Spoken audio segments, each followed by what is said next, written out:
રવિવાર થઈ ગયો છે, હું નીચે આવી ગઈ છું અને કિચનમાં ભૂલી ગઈ હતી પહેલાં વિડીયો બનાવતા, તો કિચનમાં આવીને મેં મૂકી દીધી છે અહીંયા ચાય. હવે ચાય મૂકીને સાથે ચાય મારા હસબન્ડ માટે છે, એને કામે જવું છે ને ચાય પીવી છે. ઓકે, હું અહીંયા પીવાની છું મારી ચા, તો મેં નાખી દીધી છે મારી ચા અને હમણાં કેટલ ચાલુ કરી અને મારી ચા પણ હું ગરમ કરવાની છું. અને આજનું વેધર તમને બતાવું, ચલો અહીંથી દેખાય તો સારું. ડાઇનિંગ રૂમમાં જઈએ. ઓકે, જો અહીં ડાઇનિંગ રૂમ છે, એ સવારના પોરમાં અહીંયા 7:30 વાગ્યા છે.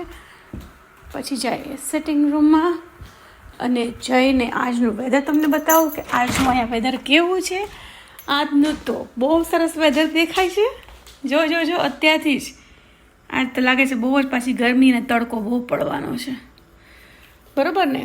અને ક્યાંથી જોવો છો, કઈ કન્ટ્રીમાંથી જોવો છો મારો વિડીયો એ પણ કહેજો. અને જે મારી ચા હતી ને, તમને મેં કીધું ને, એ ચા cholesterol, diabetes, blood pressure, PCOD, PCOS કાંઈ પણ વસ્તુ હોય એ બધાય લઈ શકે છે. નેચરલ વસ્તુ છે, કાંઈ પણ સાઈડ ઇફેક્ટ નથી. અને એની સાથે સાથે તમને હું ગાઈડન્સ આપું છું કે તમે કેવી રીતના આ વસ્તુ લઈને તમારી વસ્તુ કંટ્રોલમાં કરી શકો છો, કંઈ બીમારી હોય તો, બરાબર ને? તો તમને પણ કાંઈ પણ બીમારી હોય ને, શું કરવાનું છે, મને બસ મેસેજ કરવાનો છે મારા નંબર ઉપર. અને definitely diabetes, cholesterol, PCOD, PCOS એ બધી વસ્તુમાં હેલ્પ કરીશ. અને તમારું બેલેન્સ થવામાં ઘણી બધી વસ્તુ હેલ્પ કરશે, બ્લડ શુગર લેવલને. તો શું કરવાનું છે, બસ મને મેસેજ કરવાનો છે મારા નંબર ઉપર, સ્ટ્રગલ થઈ રહ્યા હોય તો. ચાલો, જય શ્રી કૃષ્ણ.